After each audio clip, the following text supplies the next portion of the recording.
All right, everybody, welcome back to another episode of Around the Draft. It's Edge Rusher Week, which I know for a lot of people is either their favorite position to watch or their least favorite position to watch, mostly because who is even to say what a good edge rusher is half the time. It's really hard to determine how much of these guys are just like, I'm faster than you, better than you, I'm just going to win that way, or how many of them are actually able to win in multiple ways and how that's going to translate. I know that's always been tough for me at times. I'm not sure about how you guys feel about, as far as the scouting process go, but I'm sure we're going to find out a lot about each other's process for that here in the show. We're going to be doing the top 10 edge rushers in this class, if that wasn't clear enough. A lot of guys that I was kind of excited to talk about and haven't watched yet up until this week, because we kind of covered some of the very top guys when we did like our kind of like before the draft or before the draft season really kicked off show where we talked about the consensus top guys. But a lot of these guys down the board are also pretty interesting. And I think in such an offensive heavy class, guys, I think it's easy to forget about edge rusher and how important it is. And this class is definitely not like one of those top tier classes, but they definitely have some good players even down the board. So real quick before we get into our top 10, just kind of overall thoughts actually on the edge rusher spot this year. Jake, what do you think about it overall? Oh, I really like it. I think it's Yeah. I think most people do. But it's Yeah. one of the deeper positions in the draft class, I think, this year. And there's a lot of really exciting. I think a lot of the players in this class are going to be really good in the NFL. What do you think, Felix? Kind of similar thoughts there? Any maybe more down, more up on them, or? Yeah, no, I think overall it's a pretty solid class. I think there's going to be a lot of guys that end up at least being like rotational contributors. Yeah. Even if they have like the hype in the higher rounds, I could see them being guys that still establish like a pretty steady career. There's a lot of athletes in this class. One thing that kind of stuck out to me is there's a lot of guys that are like really high motor players. Like sometimes that's the thing that you sort of know. Yeah. And you'll be like, oh, this guy plays with his hair on fire. It feels like going through this class, I felt like I was kind of noting that for like almost every player. Right. So it's kind of nice to see like this aggression from like every defender in this edge group. So I feel like at the very least, you're getting a bunch of guys that are going to like work their asses off to be as good as they can be. Yeah, and I think realistically, like kind of what you said, Jake, too, is there's a lot of guys who I think rotational wise, they're going to have roles immediately and probably will stick with that role if nothing else. Like some of these guys that maybe are being projected as, starting potential, maybe they don't hit that, but I don't see a lot of true like bust potential with a lot of these guys. And part of that is like you said, the motor, Felix. A lot of these guys have really good motors. They just have a good feel for the game in general. They're not one of those players that, if it doesn't work out immediately on the rep, they're not going to just kind of have no impact on the rest of the play. They're going to try to stick with it, do stuff with it. Although there's a couple guys I think that might have some bust potential, at least in terms of like being high upside starters. I do think most of these guys are at least going to find roles in the league. And that's really important for a position that, as much as we talk about how important it is, some teams don't always act like that. Some teams don't have a ton of depth at their edge position. Talking to you Steelers, I helped that a little bit last year. I will give credit with Herbig, but in general, like some teams just they like their two guys and they play their two guys and there's not much rotation. But if you need more of that, I think you can get it this year. But let's start at number 10 for all of us here. So I'm going to start with you, Jake. Who do you have as your 10th guy here? So again, kind of far down the board, but what do you think about your 10th guy here? So my 10th guy is Jonah Elliss out of Utah. Ooh, okay. Yeah. Okay. I like a lot of things about him. He has a very active motor, and one thing I noticed is he's very quick with his first step off the line, and he's quick with his hands. Okay. I think that's a great combo to have for an edge rusher. Those are pretty much my two favorite things. I noted, you could say this about a lot of players in the class, but when I was watching him, I feel like he was very, very consistently getting at least pressure, maybe not sacks every time, but he was at least causing a little bit of chaos in the backfield. So I like that he was able to, consistently contribute throughout the game. I am a bit worried about his build. I think he needs to get some more lower body strength. A little bit of injury worries and a little bit of worries with his flexibility for me. I think he has the potential to be a solid starter in the league, but I think he's a player that's going to maybe take a little bit more time to develop than some of the other guys on this list, which is why I have him a little bit lower. Okay. Felix, do you have him in your top 10, I assume, somewhere? Yeah, I was gonna say actually he's my number 10 guy too. Oh, number 10 guy. Okay. Yeah. So this is going to be really interesting then, because I definitely want you to start then, Felix, but then I will let you guys know where I have in my top 10. Let's just say it is not 10 and it is significantly higher than 10. So you start then, Felix. What do you think with him then? Gotcha. Yeah, I big thing, like I noted before, motor is definitely something that stuck out to me. He has really good, I think, awareness on plays overall, and just like great reaction timing in terms of like adjusting his body based on like the direction of the play or whatever the opposing offensive lineman is doing. Something that I did like a lot from his tape is that it seems like that football IQ is there. Like when he identifies a play, he will hit the perfect gap and knife through it with like really good speed and burst. So I feel like he anticipates plays really well. He's relentless. Something that impressed me about him, and it's funny because I had him like right there with my number 9 guy, and I gave the number 9 guy the edge because of the length, even though I felt like Ellis does this better. Ellis, I thought, was a really good counter like player. You know, when his first sort of move doesn't work out, he seems to play violently, play relentlessly, and find a way to sort of continue to create the pressure in the pocket, like Jake, referenced. The one thing that, or the things that I noticed that kind of made him go down to 10 for me, just like overall frame, like Jake said, he doesn't have like ideal length like that. I didn't notice particular, in my opinion, like particular power. He's not really that heavy-handed, and I feel like, especially when he goes to like speed to power, bull rush, anything like that, if there's a guy who's stronger than him and they latch on, he's done. But he really wins with like that first initial move, and then like his speed and the fact that he has natural leverage because he's a little shorter. But really like his motor, and I wonder like how he'll hold up long term as like an edge setter, in the NFL. But definitely a guy that I feel like is going to earn his spot on a roster and definitively be like a rotational player for sure, because he just plays with his hair on fire, like I said. So Okay. So I have to tell you guys, he is number 4 for me in this class as an edge. Ooh. And so there's a couple reasons for that. I'm not even necessarily going against a lot of a lot of what you guys say.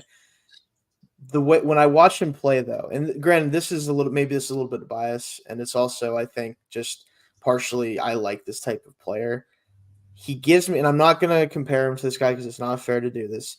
I see a lot of, with the way he moves and the way he wins his pass rusher, I see a lot of TJ Watt in his game, where he's not necessarily like this rocked up, like taller edge rusher. He doesn't win with length all the time. It's about the motor. It's about his bevy of pass rush moves. Like, I think if you like a guy like Leatu Latu, who I'm sure we'll talk a lot about today, if you can't get him, this is the next guy down in terms of has every move that you would ask him to have, has a counter for everything. He doesn't have as much length, he doesn't have as much size, but he has all the other skills in terms of actually just rushing the passer, right? And I think a guy like this, where you don't have a lot of guys in this class who are true like technicians as pass rushers who have a good athleticism, because I think if he was able to test, he would have tested as a great athlete. I really do. Like, I see that on his film.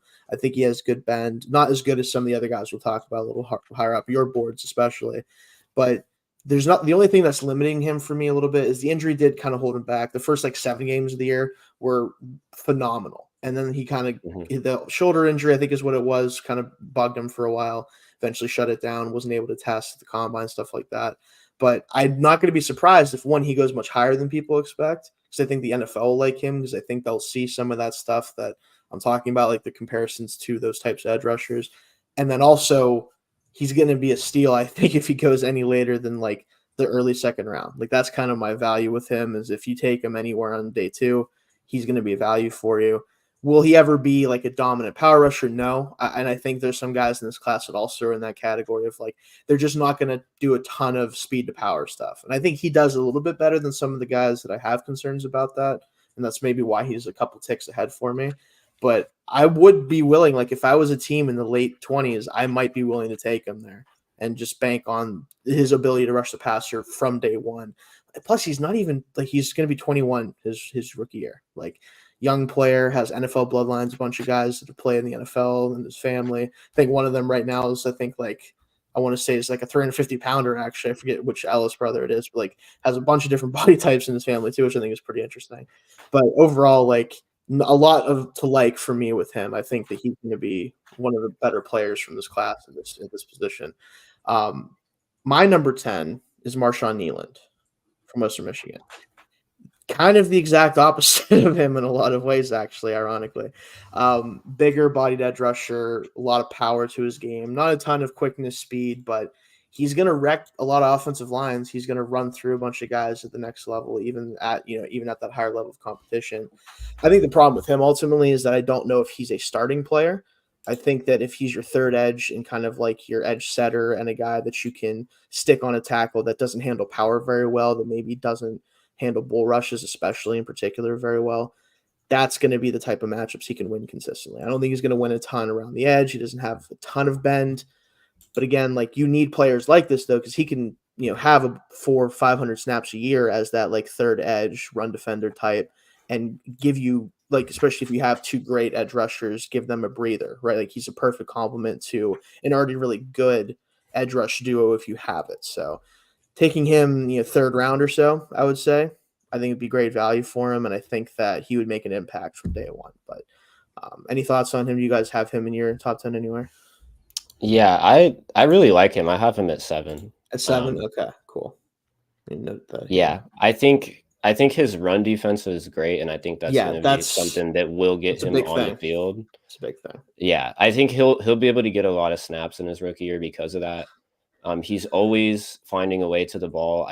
I noticed a lot of plays where he kind of missed like some tackles in the backfield, so yeah, he'll have to capitalize on some of those. But at the very least, he's always in the area of where the play is going on. Like he's always involved, doesn't take plays off.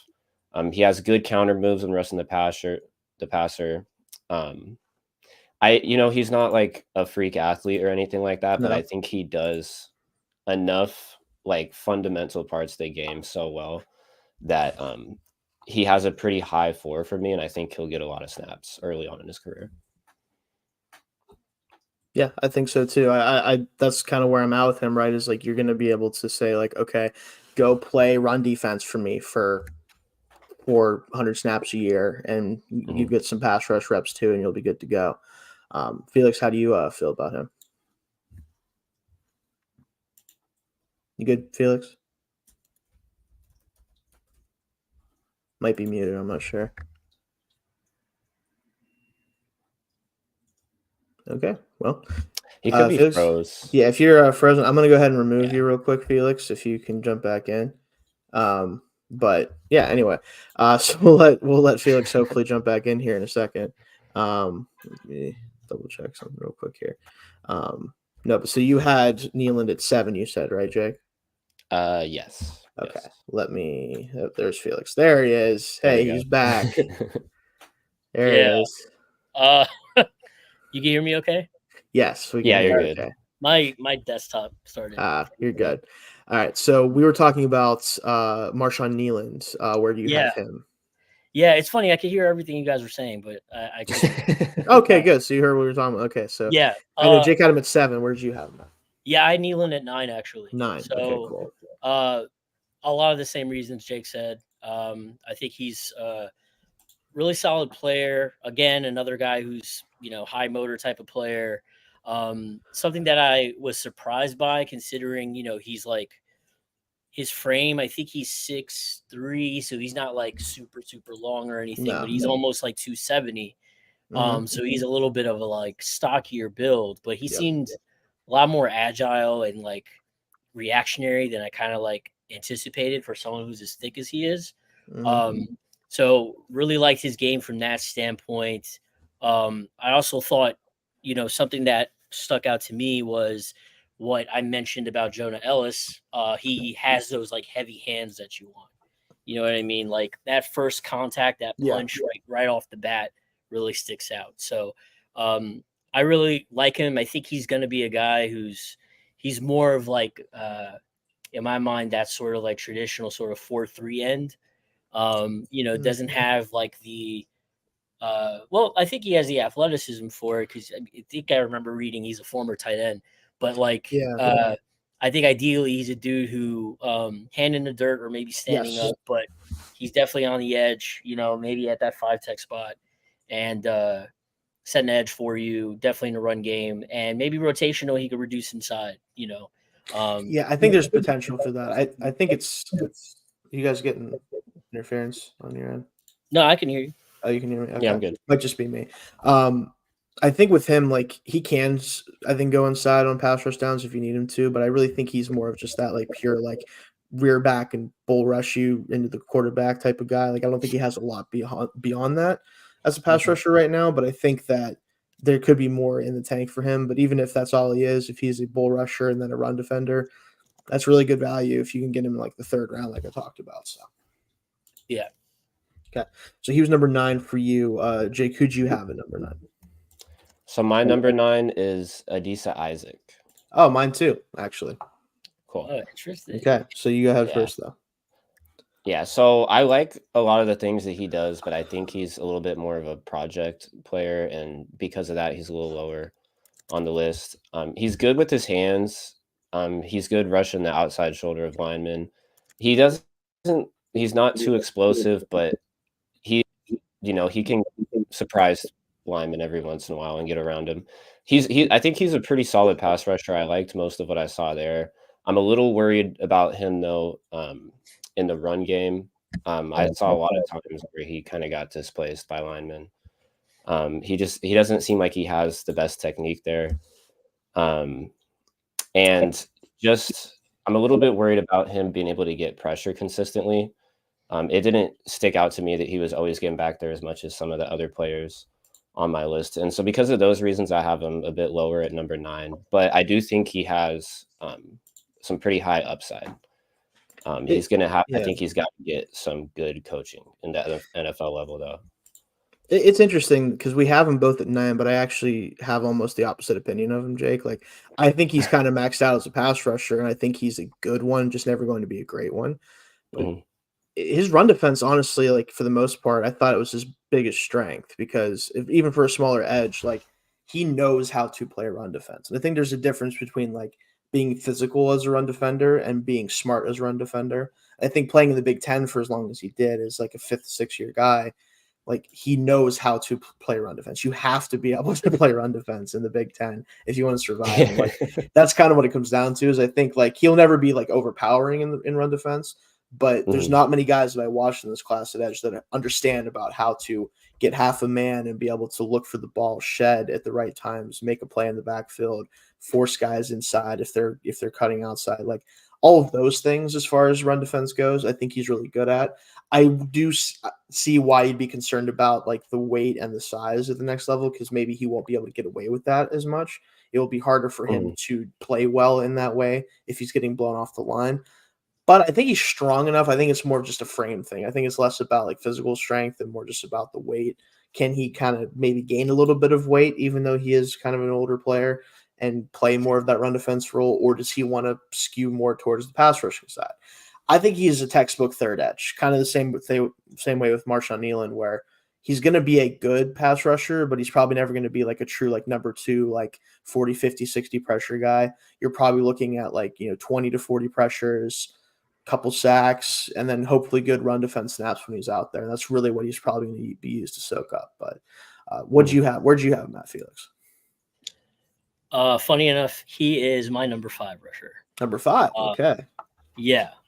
I like Adisa Isaac a lot. I think what really sticks out to me, again, like I said with every other guy, it's the motor. He plays fiery. He plays hard. I noted a few times where he's like chasing plays from behind and like doesn't quit.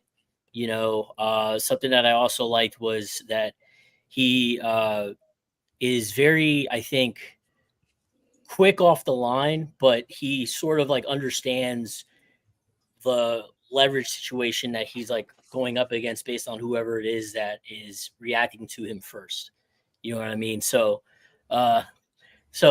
like one thing I noted was There was one. It was one snap against Michigan from the game this year, where they basically Michigan just ran the ball like it was cool. And what I noticed was he early on is sort of losing and getting washed out. But then I started noticing like he's sort of picking up on the fact that he's like not going to win against this guy, and he starts like long arming as often as possible and just kind of holding his ground and letting everybody swarm. Right. So it's like he's understanding, like, all right, I'm not going to get by this guy, but I'm going to disrupt him enough that it's going to, disrupt the running play. And yeah, for sure. Running so, the ball. Yeah, I really thought like that football IQ is really what stuck out to me. Yeah. He's not, it's almost like he realizes the type of player that he is, or he realizes like what he's able to do in game, like in the moment. And I think that's something that's like incredible for not only a younger player, but a guy that's going to be in the NFL where you're playing the best of the best.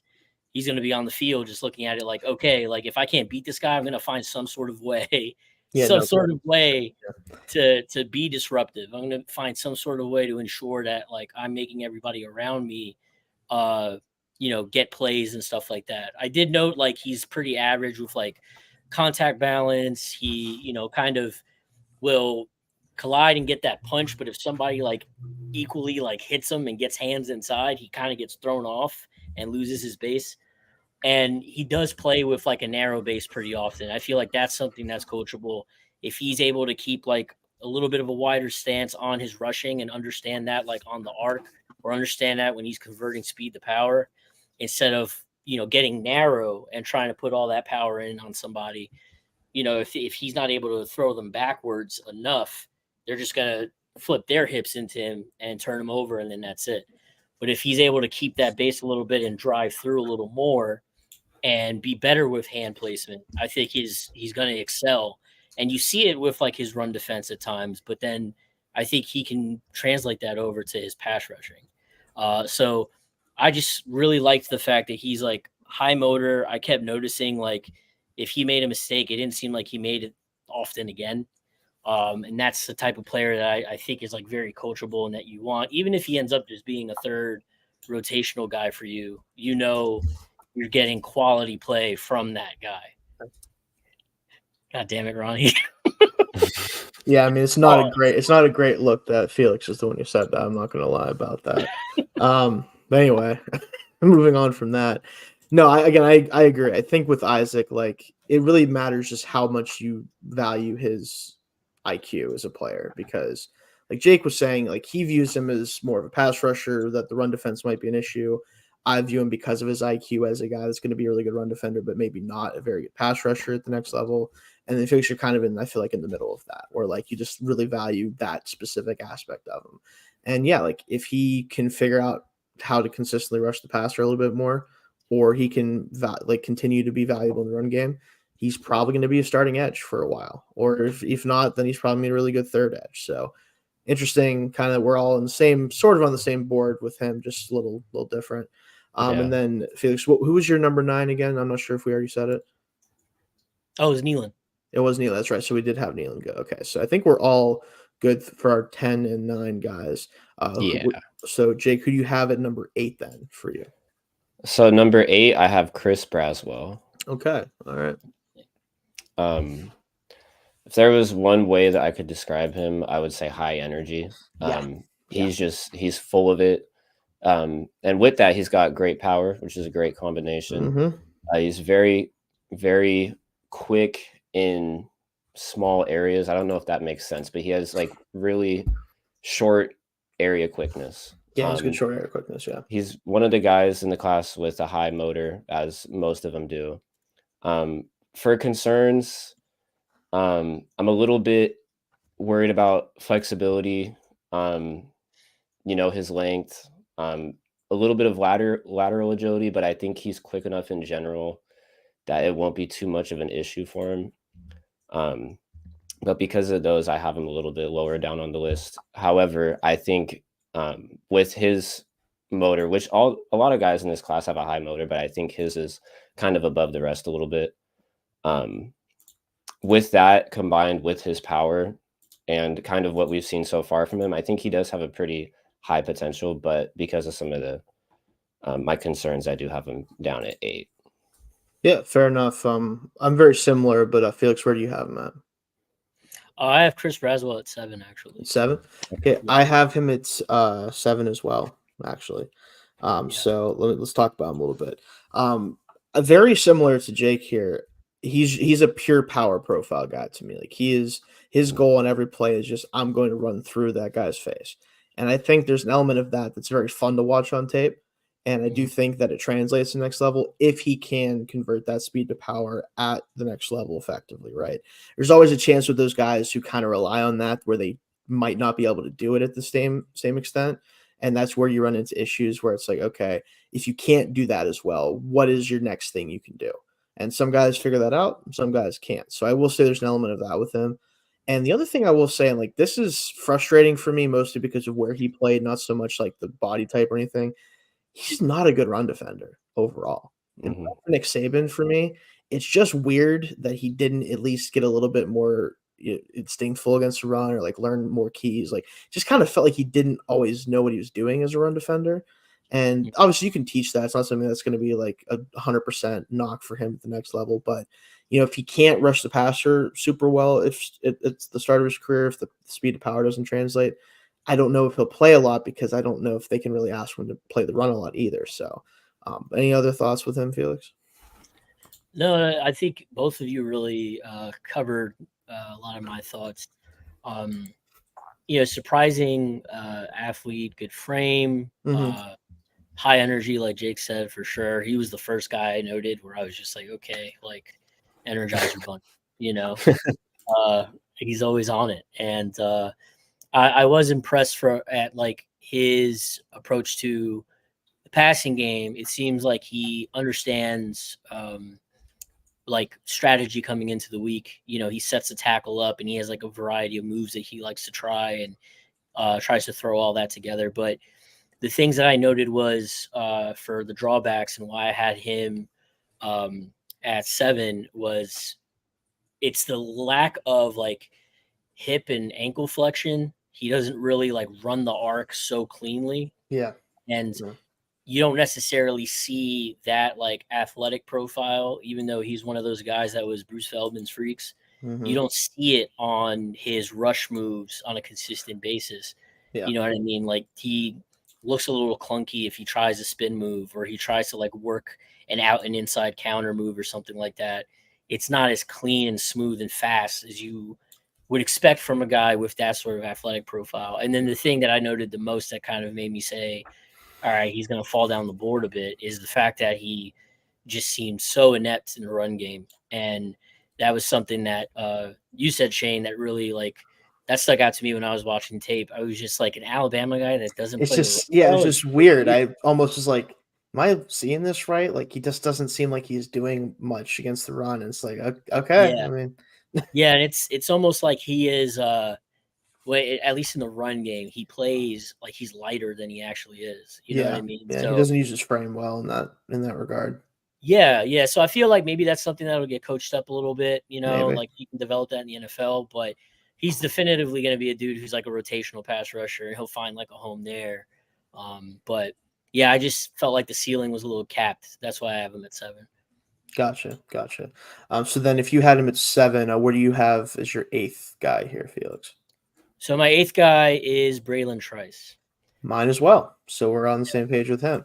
So I'll let you start then, obviously, with him. What do you like with him? Yeah, so really like his overall lateral quickness.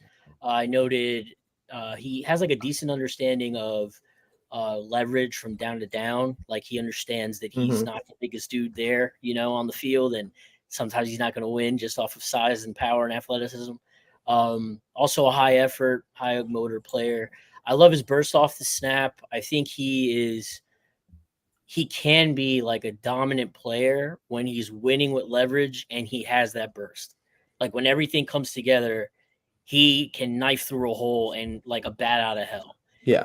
Or he can take advantage of a tackle sort of like setting a little bit too wide or something like that and then take that move inside. and he has all that momentum, speed, and then the leverage to, follow through and actually collapse the pocket. Yeah. But I have him at 8 because, again, like I said with Braswell, kind of like with Ellis, where it's sort of like a capped ceiling. I noted he had like a limited rush toolkit. Mm-hmm.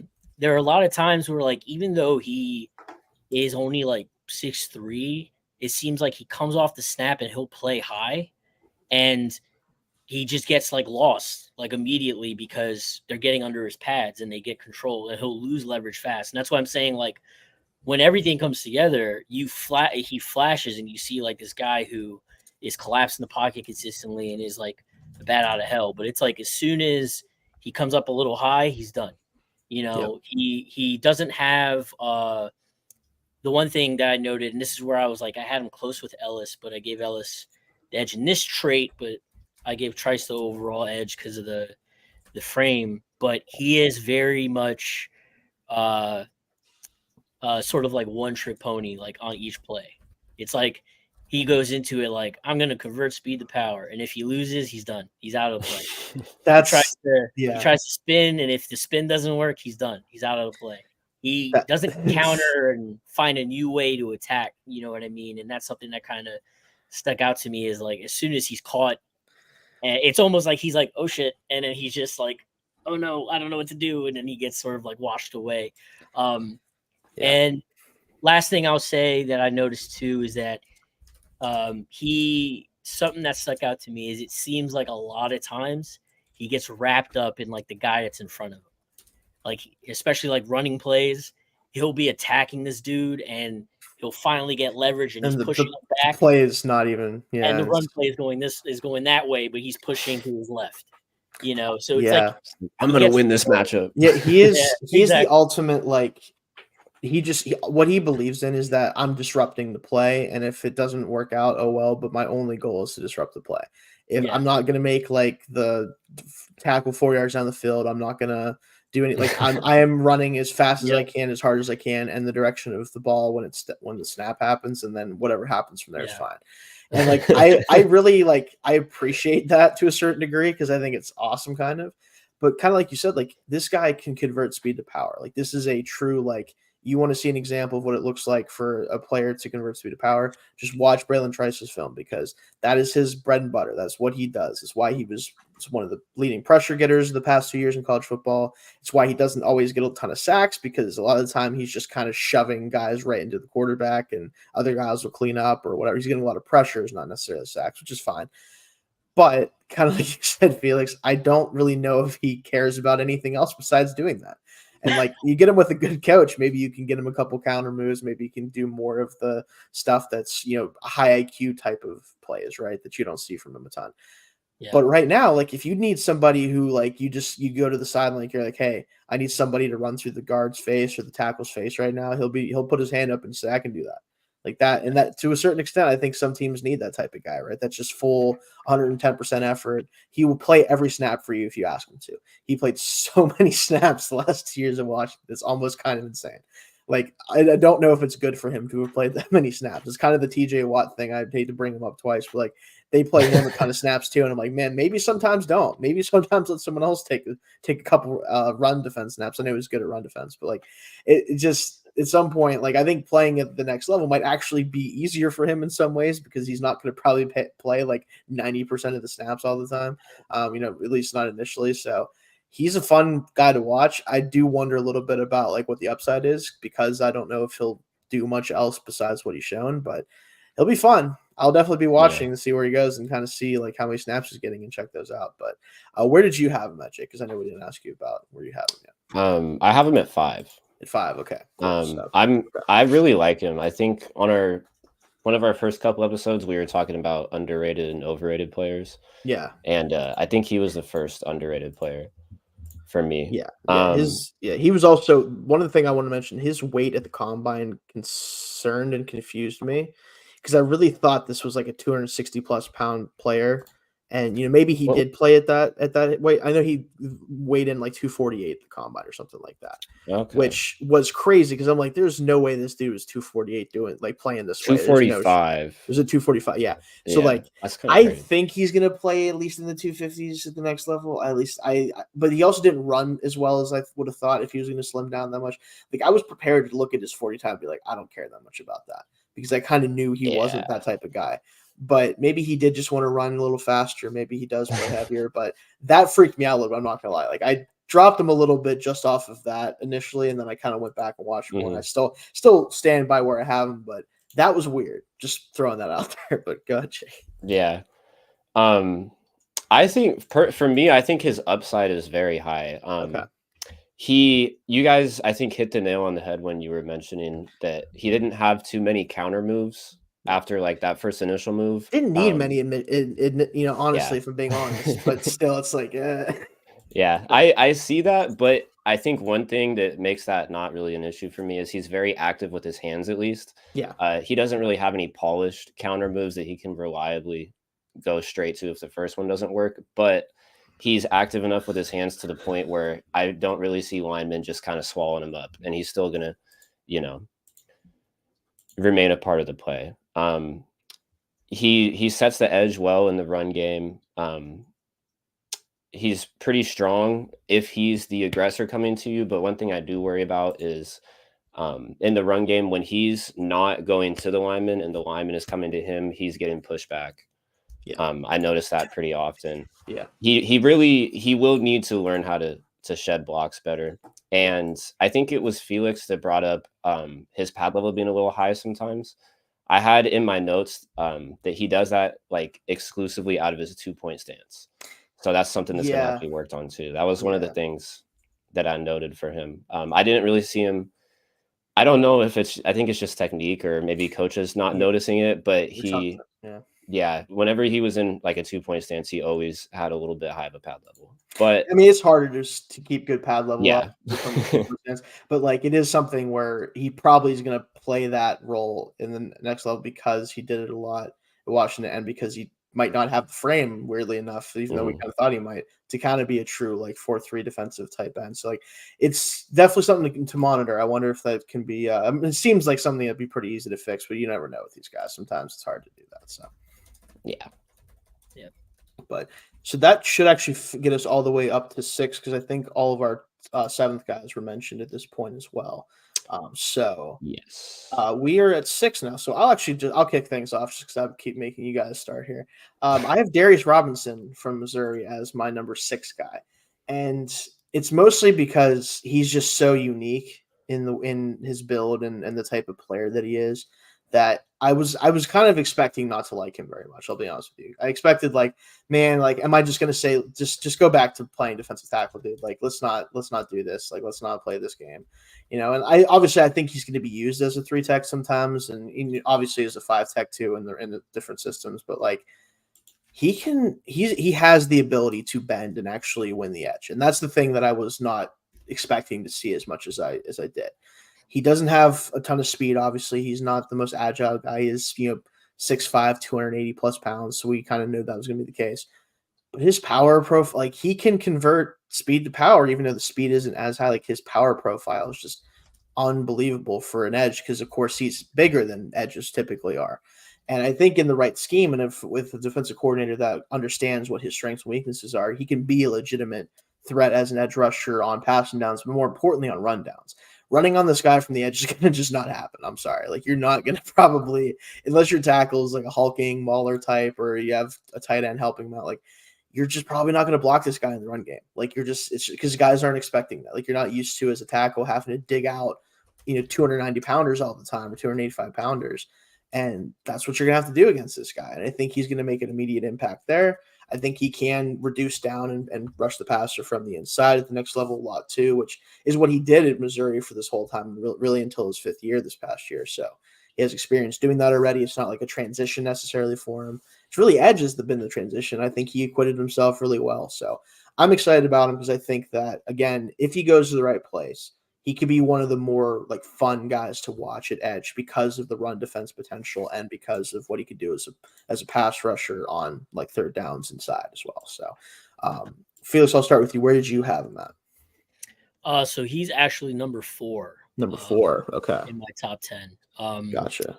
I mean, it's obvious that the physical traits are there, that you're just like, unique. wow, Yeah, this is a crazy, like, put it together, like made in Madden type of player. Yeah, this is the address I'd make just to screw with my friends if I was playing with them. Yeah, exactly. And but really, he's one of the few players that I like watched his combine, and I was like, it kind of gave me a little bit more like, all right, I like him a bit more, because he just seemed like such a natural athlete in all of the movement drills and everything like that.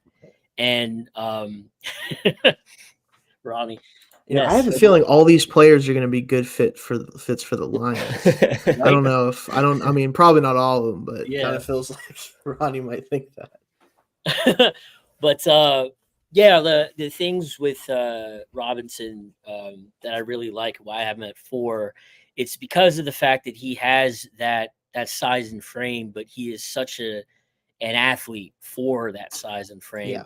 I feel like that allows him to not just be as good in the run game as he is, but allows him to be a force in the pass game that you have to account for, because he has the size and the weight behind his rush, the power behind his rush. But then he is an athlete. He's not just a guy that you have to like anchor and then you're done. Like, he can move, and he plays relentlessly on top of it, so he'll chase the play down. I think one thing I noted was that he wasn't particularly adept in terms of like creating, a counter move or something like that if he got stopped, but he wasn't stopped often. So it's not, it's not something that maybe he had a particular chance to show off. But he's like really consistently someone that I think causes chaos and disrupts. And I also noted, the fact that you can reduce him inside into the interior on obviously passing downs, and the fact that he has the experience doing that already. Like, to me, he's a dude who's going to be an every down type of defender, depending on the type of roster you have, because he's going to find a way to be on the field at some point, whether he's, out on end or he's inside.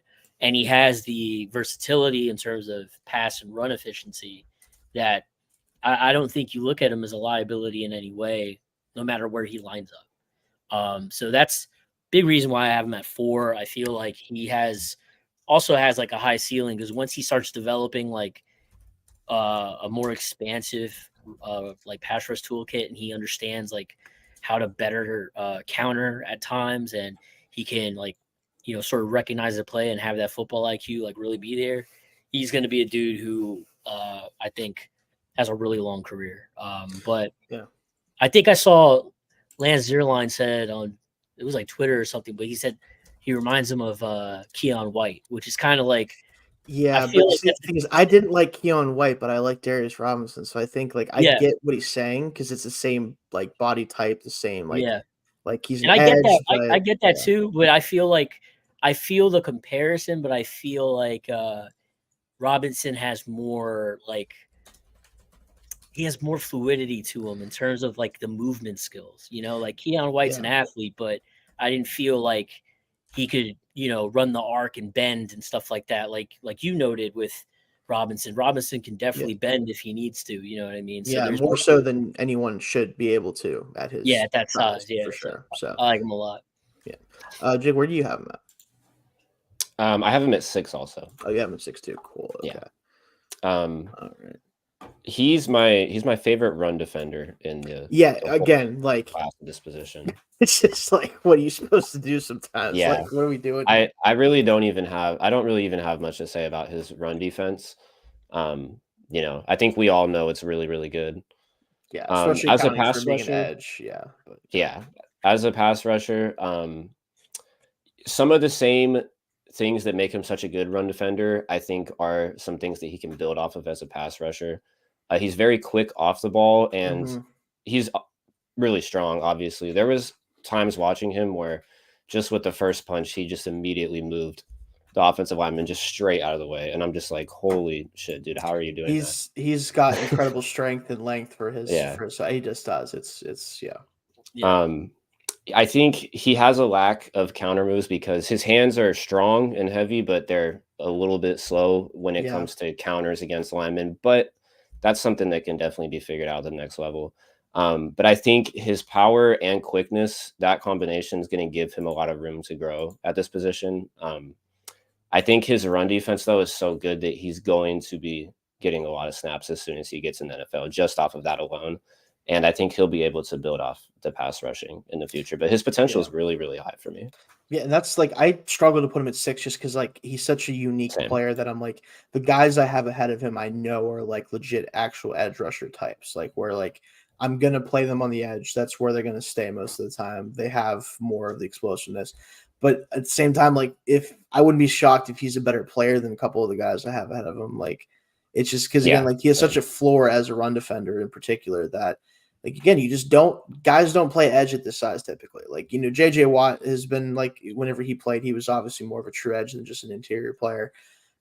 Even like weirdly enough, Calais Campbell's not like I don't think he's quite as like built up as Calais Campbell was, but like Campbell's best years came as an edge rusher. Like when he was aligned as a true edge in Jacksonville and last year at the Falcons, like he had some of his better years in that role because guys just can't handle that size. Like tackles are so used to dealing with the 240 to 70-ish range guys that, maybe they're really good run defenders and they're strong, but like they don't bring that much size.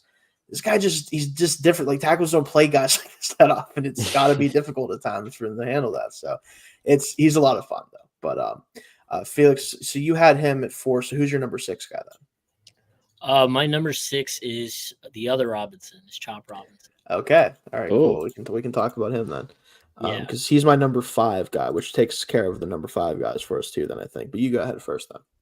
Yeah. So Chop is, I mean, he's a fantastic athlete. I mean, just absolutely elite, for the position. I mean, the burst off the snap and explosiveness, the speed is obviously all there. I think he does like maybe better than anyone in the class, like running the arc and having that bend that you like to see from the high end rushers in the league is definitely there.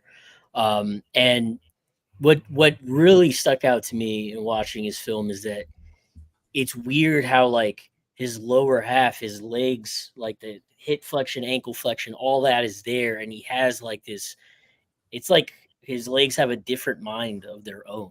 So no matter what's going on with his upper body, he's still able to like drive through and run. And his upper and lower body can separate in terms of like the direction that they're trying to go. Yeah. Yeah. So it's like really, really impressive. And I feel like of all the pass rushers in the class, he probably has the highest ceiling because he's already such an elite, like speed demon off the edge. But the reason why I have him at 6 is I feel like there's enough there lacking that I don't feel comfortable like selecting him in like the first round unless I have a clear identified like plan or role for him on my defense. You know what I mean? Whereas I feel like other guys are more plug and play. Like Darius Robinson, I feel like not that he's going to go high, but I could see any team taking him and they have like a justification on their defense for where he's going to be, where he's going to play, and that versatility. I don't really see it with Chop. Like I think for a guy who is that athletic and that much of a freak athlete, I feel like it was interesting how like at least statistically he doesn't stick out compared to other rushers. And I feel like he is very, as much as I talked about like the lower body like flexion that is there and the flexibility that is there, he doesn't like marry his lower half with his upper half that often when he's rushing. Like there's not necessarily a definitive plan. Like he's winning with that speed, but he's not necessarily understanding where to put his hands and how to like when to long arm off of like that angle and coming on the arc. You don't necessarily see it that often. So I felt like that was something that kind of got away from him a lot. I mean, something is definitively like it's coachable. But also, I think the whole idea of the pass rush plan is something that isn't necessarily there either. He's kind of just like throwing stuff at the wall and seeing what sticks. And he's enough of an athlete that a lot of it does work. But at the NFL level, that's not going to happen. So that's why I say, like, he's 6, but I think he's definitely a really good, promising player. It's just about what team does he end up with, what role is he going to have to start for him to have the quick enough impact. How are you going to coach him up? Like, all those are unanswered questions. So Jake, where do you have him at real quick before I talk about him? I have him at 2. Okay. Well, I'll let you kind of have, like, I'll give my spiel and I'll let you tell us why he's the number 2, because I want to give you the chance to do that by yourself. Okay. Everything with Felix, what he said is so funny because I've mentioned it before, but I currently write for Nittany Lions Wire. So I'm doing a lot of Penn State stuff. And I've watched a lot of this guy for both that and just in general, right? And talk about the definition of a one-trick pony. Like, this guy, whenever it works, it is so hilarious to watch tackles try to stop him, because you can tell that there are a lot of tackles that he played that, quite simply, no matter how good they think, like, no matter how well they time the snap, no matter what they do, they simply are not quick enough to get to the landmark and stop him from turning the corner. Like it, and I forget who it was I was watching that was doing a breakdown of him, but they're like, it's geometry. Like, it's not possible for them to get to the landmark in time to stop him from turning the edge. And, like, it's funny because it's true. Like, his first step and bend is an A++ trait in every possible way in this class and in general. Like, any class you give me, his ability just to simply turn the corner and win with speed is a truly elite trait of his. The problem is, and Felix kind of talked about it, is if that doesn't work, right now at least, the play is pretty much over. Like, it's very much like, if he can't do that, and again, he was able to do it so often. Like, he had games, and, like, obviously there's a lot of debate about whether this matters or not, or like people caring about it. But, like, there's a lot of games that PFF charted with him having like 40% pass rush win rates, and 50 even, I think, was a couple, like, just beating his guy constantly over and over and over, because they simply just can't stay with him, right? But when he plays good tackles who can reach him, who can use their length to kind of stall that speed rush, he just doesn't have a plan to deal with it right now. And even at the next level, there's going to be some tackles, because we all know injuries and some tackles just aren't that good. Lineman play is not the best in the league right now. There's going to be some weeks where if they trot him out there, he could probably get 8, 9, 10, 11 pressures and a full workload and a couple sacks on some of these tackles. But there's also going to be weeks where he might not be usable at all pretty much for a while, right? So like you said, Felix, you have to have a plan for him. How are you going to develop him? What kind of pass rush moves do you want to teach him to try to counter off his speed? Obviously, he needs an inside counter desperately, more than he does right now. He's shown it a couple times, but it's not like a consistent, he goes to it at the right moments type of thing. If he can even just get that might be enough to make him a starting player, right? Like, that might be enough. And then you can try to build up enough, other stuff to make him like a truly like elite starting edge rusher. But all I know is wherever he goes, I will be watching every time he plays, because I need to see how often he's able to just win the corner in like a half a second. The quarterback is absolutely destroyed. Like, it's going to happen. I know it's going to happen sometimes. It's just how often can they get that out of him, basically. So, but Jake, go ahead and tell us why he's your number 2 then, outside of what we talked about already, obviously. Yeah. I definitely get the concerns that you shared. I was going to bring up all of those too. I think those are all pretty accurate. The reason I have him at 2 is he has all of the tools that I want in like my ideal pass rusher. Yeah. And although there's a lot of things that can be a bit more polished, I think he has the foundation to be the best edge rusher in the league in the future. There's only 2 edge rushers in this draft I feel that way about, and he's one of them. That's fair. Again, I get it. It's really hard not to see that. I think he honestly has the quickest first step I've ever seen. Like, it's insane, and it allows him to the tackle knows it's going to come, and every time it happens, he's still like, oh shit, like, what do I do? And it allows him to really set himself up into a position where he can take advantage of the tackle who's already a bit panicked and out of his position. NFL tackles are obviously better, and it's going to happen less, but he's still going to be able, with that first step, to put himself into a good spot. He doesn't have the best arsenal of counter moves, but he has a couple moves I noticed where they're just very quick and they're more finesse than anything. Mhm. But one thing that gives me a lot of hope with him is I feel like he converts speed to power very well. Um, When and I he think, when he actually does it, I think like it yeah, doesn't land often, but and a but part of he's that's the shown that he length. can do Yeah, it. right. The length. I think if he had like another inch or so of arm length, and I think it would be Mhm. over because like the speed to power potential is there. It's just again he just doesn't always hit it because it's hard for him to get inside of tackles chest sometimes. But I agree Yeah. there. Yeah. Yeah. So that was something that was important for me. He's very high energy. He's always involved in the play. If his counter moves aren't the best, so sometimes if his first move of just beelining straight to the quarterback doesn't work, then he's still at least trying to be involved in the play, which I like. Yes. Yeah. He doesn't give So up on I plays or think anything. Yeah. once he has some counter moves developed, um, I think it's good because I've already seen him, want to stick with the play. So I think it'll be that much more impactful once he gets those moves developed. Yeah. So yeah, I think he's a player. I definitely understand having him lower on the list because there are some concerns that if he doesn't get figured out, he just won't reach the potential that I see. But I think he has like the perfect foundation for a pass rusher.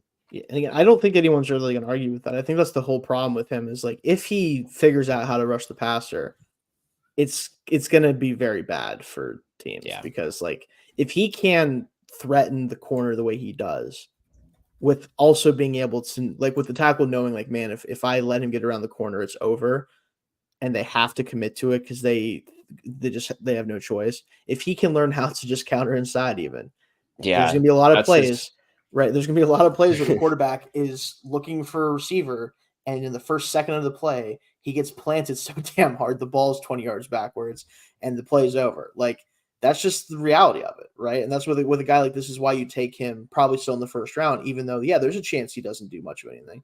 I think even as like a floor, I think that there's gonna be weeks where you send him out there and it's just like tackle can't do anything about it. I really do think that. Like that's the type of athlete we're talking about. And sure, like there's ways you can scheme around that. Guys can, obviously you can have a tight end kind of keep the corner clean. Like you can do stuff like that. But if you send him to a team like the team I've been kind of thinking about more and more is, and it's funny because Ronnie was commenting, the Lions at 29, because you have Hutchinson on the other side of him, right? If there's anybody that could, you'd want teaching a guy to rush the passer, like Hutchinson is a good athlete, obviously, but his game is much more predicated on the power element and the technician and things like that. Like you could have him in that room. And realistically, if you leave Chop Robinson one-on-one, there's maybe 50% of NFL tackles that are going to be able to consistently get into their kick slide fast enough to stop him from getting around the corner. Like it's going to create matchups that are really easy. Like that's I think what is one of my more fun like potential picks because I do think he's going to go that late or later just because of the obviously the boomer bust aspect. But if he goes to a team like that, we might be cooking pretty fast with him. It's going to be fun to watch. Yeah. Sure. Yeah. So yeah, that takes care of all of the number 5 guys. I know that I think so. I did Joan Ellis for number 4, of course, and then I think was it Jake that you already said your number 4, or was it Felix? I forget. I said 4. It was Darius Robinson for me. Right. So Jake, who's your number 4 guy then? Dallas Turner. Okay, so you have him at 4. I figured it was going to be one of the other. Okay, down at 4. Okay, so you have Turner down at 4. Okay, real quick, Felix, where do you have Dallas at? I have Dallas Turner at 3. I also have him at 3. Okay, so we're on. Okay, so we'll talk about him. Yeah, pretty much on the same board there. So Jake, you start off this since you have him at 4 then. Okay. Yeah, he's another speed demon. I mean, he flies off the edge. He's very athletic and he's very flexible. There's a lot of times watching on tape, he's literally just like almost limboing under tackle's arms. Like his ability to be that flexible at the hips is just crazy to me. But it helps him get around the corner very often. And one thing I also really like, this doesn't have as much to do with pass rushing, but he's able to run with like running backs and receivers down the field. Yeah, he has legit like functional speed. There's times where he'll drop into coverage and a receiver's catching the ball maybe 20 yards down the field, and you will see him come make the play. And I don't really think you can say that about too many guys in this class. Some of my concerns that have him at 4, not really that much lower than you guys, only like one spot, but keeping him away from the top for me. I think despite how quick he is, I don't think he sets the edge that well in the run game.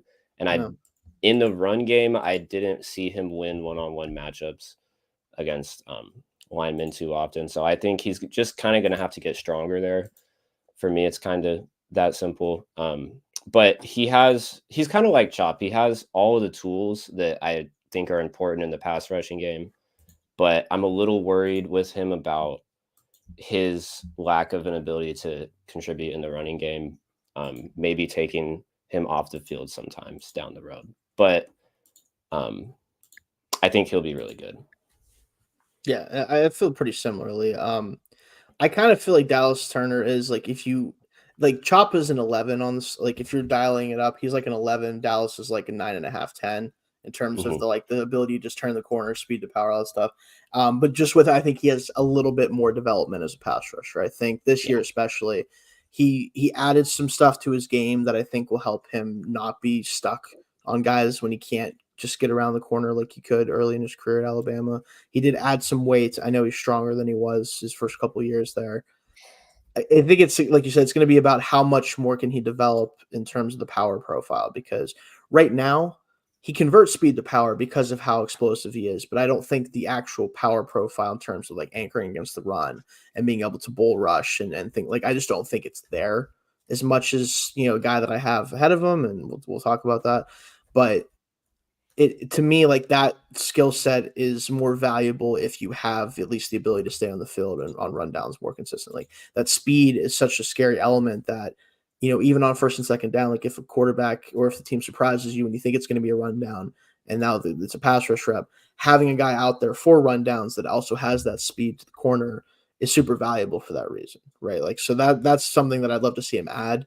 If he doesn't, he's still going to be a player worth taking in the top 15. Like his pass rush ability right now is worthy of taking that high. And then you hope, obviously, he's going to continue to add stuff to it as he has the past 2 years. So, but what do you think, Felix? Anything you want to add there? Yeah, I have him at 3. I think you guys basically touched on everything that I was going to say for the most part. I think our first episode, we had the conversation about who we thought was like overrated or underrated based on the board, and I can't remember if I said him actually, but I did write him down for sure as an option as like an overrated player, because I felt like he was not the best pass rusher in the class. Like he was being featured in that, big board. And the thing I noted for him was I felt like he was maybe a little bit more athletic, but not nearly the polish of Will Anderson Jr. Like, that's really what comparing those two is easy when they play together. Yeah, it's like, you watch some of the tape and he comes off with the juice and like, fire off the line. But like you guys said, it's just not the same force and power that's there. The setting the edge isn't necessarily there on a consistent basis. And like Jake said, I mean, he's kind of like just a more polished Chop Robinson. Robinson's got that unreal speed, but Dallas Turner's fast as shit, and he's just a more polished. He's a more polished rusher. So, if you're wanting a speed rusher, Dallas Turner's the ideal player. He's the ideal archetype for that. Yeah, but I do think the athleticism. Why I have him at 3, like the athleticism is so enticing. Like Jake mentioned, the fact that he can like run with running backs and kind of like carry him downfield and everything like that. That athleticism being there, I think, gives him some versatility for a variety of like defensive approaches. So, if you're looking for like some kind of a pass rushing weapon who can be versatile, or, you're running like zone blitzes and stuff like that, trying to confuse the line and have him drop back, you're not as worried about him like laboring, backwards. No, he can move. He can move, so he's very clean. But yeah, I think that I mentioned it in the first episode, that power profile isn't there that I would like for a guy that people are talking about as like a top rusher in the class. Yeah, maybe pick number 8. A lot of people have been projecting with the Falcons. So, yeah, we'll see what happens with him ultimately. So, I got to ask you, Jake. Then, so I think I know who. Like, I know one of the there's 2 options for you to have number 3 then, right? Because you had Dallas at 4, you had Chop at 2. For 3, because you're the last one we need for number 3 before we do our top 2 here. And you already did your number 2. Do you have Latu at 3 or Verse at 3? I have Verse at 3. Okay, that's what I figured. Okay. So I have Verse at 2. Felix, do you have him at 2 as well? I have Verse at 1. You have Verse at 1. All Okay, right. cool. So we will have that Verse conversation. Okay. So in that case, then, Jake, I'll let you start off with Verse then because you have him at 3. Okay. I think Verse has probably the most complete pass rushing game plan in the class. There's a lot of moves that I see him do very well, and he has several moves that he could go into the NFL with, and I would be confident sending him out there knowing that he's going to just get back there and beat linemen more than he's going to get beat. But he has strong hands. He has several good moves. He's got a very quick first step. Not as fast as Chop, obviously, but it's kind of the same thing I noticed where he's able to get outside quickly, and that allows him to kind of set up the tackle how he wants the tackle to be set up and kind of get the lineman out of his technique. So I'm very, very confident in his pass rushing game. One thing that has him at 3 and not higher up for me is in the run game. I didn't really see this. I haven't really seen many people talk about this, but one thing I noticed was that he kind of even in the run game, I feel like he only knows how to beat offensive linemen by kind of getting around them.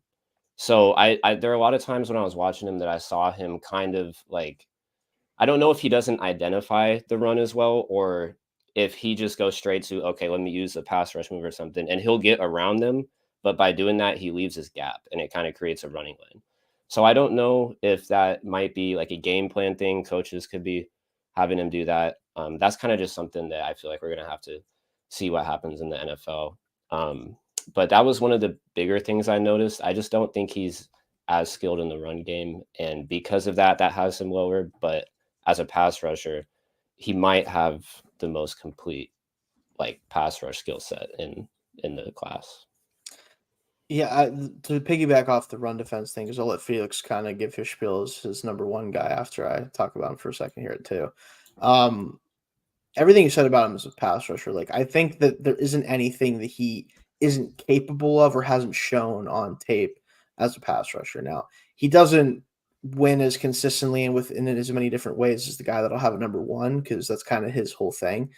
But the speed, the power profile, I compare him a lot to actually Will Anderson. I like a lot of the same things about those two, where Anderson played 4-eye at times for Alabama's last year because he was just a powerful guy. He could win from that alignment. He can do that stuff. The problem with Verse, though, a little bit, and kind of why I wanted to, just out of because of the upside conversations and the medicals and everything else, I wanted to be able to put one of Turner or Verse at 1. I really did. But with Verse, he just doesn't anchor well against the run for someone with his power profile. That's what it comes down to for me. I think there is some diagnosing issues as far as knowing when the run is coming, what to do against the run. I do think there's issues there. Maybe that is just coaching. Maybe that's what it is. Because there's another guy on FSU's defense that also can't play the run at all. That was really athletic, and you thought with Fisk. So maybe it's just partly coaching with FSU, whatever. But he just didn't. Yeah, he did not play the run to the level that I would want him to. And obviously, that's obviously not the most important aspect of this game. I'm not going to sit there and be oh, you can't take him in the top 20 because he can't play the run super well. I think he can get it figured out with his profile. But as a power rusher, it doesn't get much better than this. It's just a pure power guy. He's going to rock offensive tackles back in the league. He's just going to do that. And ultimately, is his ceiling as high technically as Turner or Robinson? No, but I think it's much more likely he hits that legit edge one potential than those two guys, and that's kind of what ultimately kind of gets him to 2 over some of these other guys. But Felix, you have a number one. Let us know exactly why you think that. What puts him over the rest of these guys for you. Yeah, so for me, it's a little what Jake said. I feel like he is the most complete pass rusher in the class. From the standpoint of having a portfolio of moves, having the power, having the speed, having the ability to run the arc, to bend, to counter. And I think I like see what you guys are saying in terms of like his defense in the run game, because that was something I noted. But I did note, I think something that kind of hampers him too at times when he's rushing is he kind of has sloppy feet, and he doesn't really sort of like who was it that I mentioned earlier? It might have been Trice. Like he Yeah. will narrow his frame like too quickly because he's trying to like overwhelm his opposing blocker with power, and instead of keeping his base in order to like react and maybe shed or something like that, he will get overwhelmed. You know what I mean? So that's something that, you know, I think can get coached up. It's a big reason why I don't really knock him too much for it. But the biggest thing for me, and it's funny because I mean I'm a Giants fan and he wears number 5. I just kept seeing Kayvon Thibodeau when I watched him play. Like just the fact that he is uh a disruptive force, and the fact that he will like make a splash play after doing nothing for 2 quarters. I was gonna say like the Kayvon Thibodeau. I don't know if that's a reason to put him number 1, depending on who you ask. But no, I get what you're saying though. Yeah, Yeah. And I liked Kayvon when he came out. I did thought too. Kayvon Yeah, was the but best rusher in that class. So yeah, I get it. I personally think like the biggest thing for me separating him and my number 2 guy, who's y'all's number 1, it's the medicals, and then the fact Mhm. that I feel like in terms of the power, the frame, and like throwing it all together on a consistent basis, I think Verse does it well. But then Verse does like he just has this knack for making a play like out of the blue that will spring like some momentum. And there's a ton of like moments on his film where he, even if he's not getting to the play, I'm noticing him doing like a lot of what I mentioned with Isaac, where if he's not going to win, then he's just like, all right, well, I'm just holding you up and you're not going anywhere. And the rest of the team will kind of swarm to go and make the play. You know what I mean? And that's something that I really liked. And then something that I like that stuck out to me with him more than a lot of the other rushers in my top 10 is he's a very, very consistent, like, if I'm not getting there, I'm getting my hand up. And he like Yeah, had a he lot does of play the deflection. passing lane as well. Yeah. And it's like he's it's just like every down he's trying to be disruptive. Every down he's trying to Mhm. get in a way, and like just seeing that consistency down to down, like he's not going to get there, hands up every single time. I'm just like that's like the discipline, the polish, the coachability that you want out of a guy. And then the fact that he was just dominating at Albany, he goes to Florida State and dominates Immediately again. keeps dominating. Yeah, It's yeah. just yeah, it's very I don't know, like that really sticks out to me. He's just a playmaker. Plays like, you know, his hair's on fire, and it's not a knock on Latu. I actually really like Latu a lot.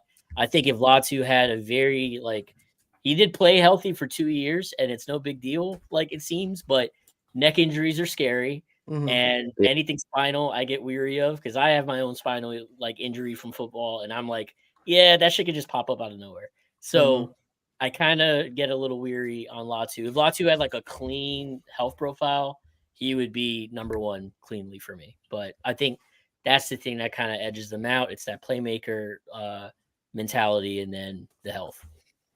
Okay, well, if that's the case, let's talk about it then. Um, I'll just put it pretty plainly. There's not a whole lot of things that need to be said about why people who have Latu at number 1 have him at number 1. Mm-hmm. Now I haven't been doing this very long. I have not watched players consistently enough to actually have an opinion on stuff like this for very long. But at least for me, obviously, and probably, and I've heard other people say this as well, he is the most polished NFL ready pass rusher that I've ever seen come out of college football. To the point where I really think that even though the athleticism isn't like off the charts, right? That's what everybody was trying to see is like, is it good enough? Is what we see on tape translatable enough? And I think he did show that at the combine and his, everything else. There's going to be a lot of tackles who, if they do not have a very, very good power profile as a tackle specifically, or if they're not a very, very experienced tackle, they simply will not be able to block him because his combination of quickness and not so much explosiveness, but like suddenness in short areas, his ability with his hands, which the best hands in the draft by a large margin as a pass rusher, like right now. Obviously, he doesn't have the same upside as some of these other guys because of the speed, because of the power. That isn't really like he doesn't have a great power profile. I don't think. I really don't think that's part of his game. He has a size for it. I would like to see more of that happen. But at the same time, I'm almost wondering like, is it more that he doesn't have it or he just didn't need to use it? Because I didn't see him try that often. Like maybe it is a thing that he does go to more in the NFL if he needs to, but when he wasn't facing tackles that were just mammothly strong, like obviously like Talise Fuaga, he kind of struggled a little bit with Oregon State. Like that was just because again, like he was just not as strong as him, and I think it gave him issues. But like against like finesse tackles or lighter tackles or guys that are more like focused on like trying to win with their own hand usage, he's going to have an advantage there a lot of the time, especially against guys that aren't as experienced as some of the older tackles might be in the NFL. So it's just going to be really hard for a lot of tackles to deal with him, frankly. Like it doesn't matter that the speed isn't fully there. It doesn't matter that he's not this like quick first step guy. When he sets you up, he's going to win a lot of the time. Like there's not much you can go to try to stop him from being able to win a lot of his reps because yeah, maybe you can stop whatever move he's going to first or whatever he starts with. He's got 6 more coming. Like you're going to have to figure that out throughout the game. And I think unless you happen to kind of play chess with him perfectly, you're going to have some ugly losses where all of a sudden you're looking around, where is he at? Oh, he's at the quarterback. Okay, well, whatever. Like that's just going to be the case with him. So that's my spiel. Jake, I know you also had him at 1. You kind of, same deal with me, or anything you want to add there? Pretty much the same. He's got the deepest pass rushing move bag I've ever seen out of a prospect. Just pulls stuff out where I'm like, what are you doing? Yeah.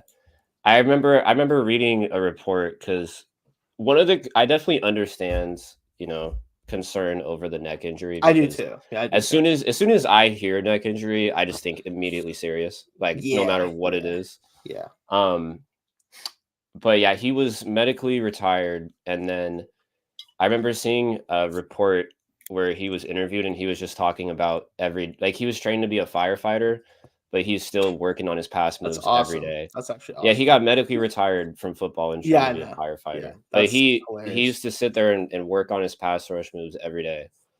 He also was cleared by the same doctor that did Peyton Manning's neck surgery.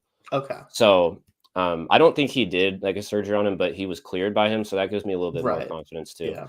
But back to the football stuff. I mean, I feel like if he goes in the NFL next year, he can get you anywhere from 10 to like 16 sacks. I mean, he's just going to get sacks because of how good of a pass rusher he is and how many moves he has as an arsenal.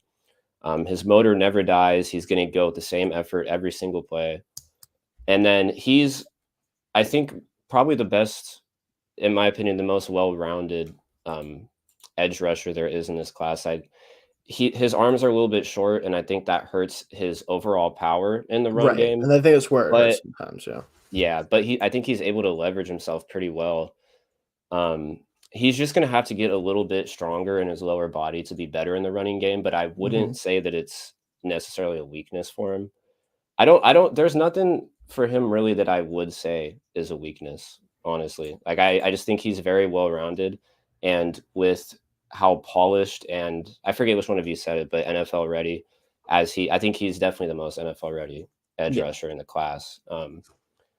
He has an extremely high floor to me and an extremely high ceiling. So all right, Felix, what do you think? I know you had him at 2, just mostly medicals, you said, but you kind of agree, disagree? Anything you want to add with him? No, I to be honest, like I said, medicals. I think there are like a couple little things I noted, like the like the arm length thing, not necessarily like a major drawback, but something that obviously other guys have that he does not. Something I noticed too was I noted it for Verse, I noted it for Trice. For him too, there are times where like he'll kind of like narrow his base, if he's having a hard time. That comes up, but it's not that often.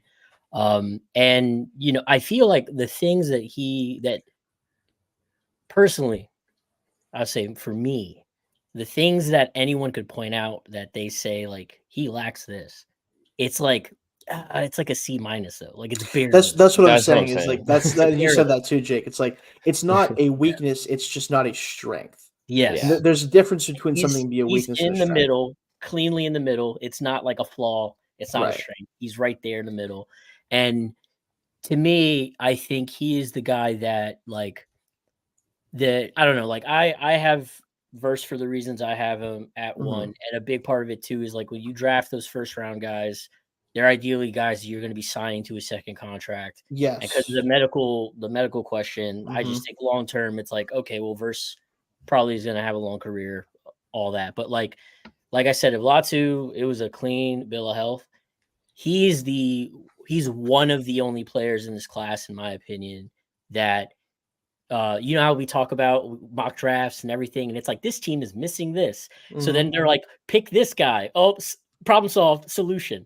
Like that's not always what happens, obviously, but I feel like with Latu, if you're a team that's like, we need a pass rusher, like you pick Latu, and now you're like, we have pass rush. Like it's that easy because he's that. Well, that's the thing that I think is so funny is like with all these other guys, right? All of them I think have varying levels of like upside and floors and everything like that. And I understand like you want to shoot for upside with like high in the draft. So like I won't argue with anybody who takes Dallas Turner or Verse or even I shouldn't say Chop, Jake, no offense, because I feel like that is too much of a like God, he might not play at all for us because he's just doesn't work. But like I understand, but I understand like the upside guys, right? Like taking them ahead of Latu. However, I already know. Now I don't think this will happen because they don't pick nearly high enough. Then again, maybe they could trade up or something. But this guy feels like somebody the Ravens take because everybody overthinks it. Doesn't this feel like that type of player?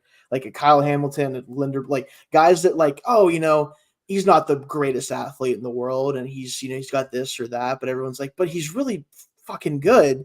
We just have to come up with a reason for some reason that we don't love him that much. And the Ravens are like, we'll take him. Cool. All right. Awesome. Thanks for that, guys. We'll be good now forever. And I hate it. That feels like this type of player. And I wonder, like, I don't think it's going to be them. I love the fit with the Rams in particular at 19 because you have a young, he unfortunately is not that young, but like an explosive player in Byron Young who you drafted last year. You lose obviously Aaron Donald, so that's a lot of pass rush gone. Kobe Turner was great, but again, like is he a number one pass rusher? No, he's an interior player, right? So it's probably not. You get a guy like Latu who's a ready-made, like I will go get you 50 plus pressures, probably 10 plus sacks quickly in the NFL. Mm-hmm. That's going to be really helpful for a team that just lost maybe the greatest player on defense ever, right?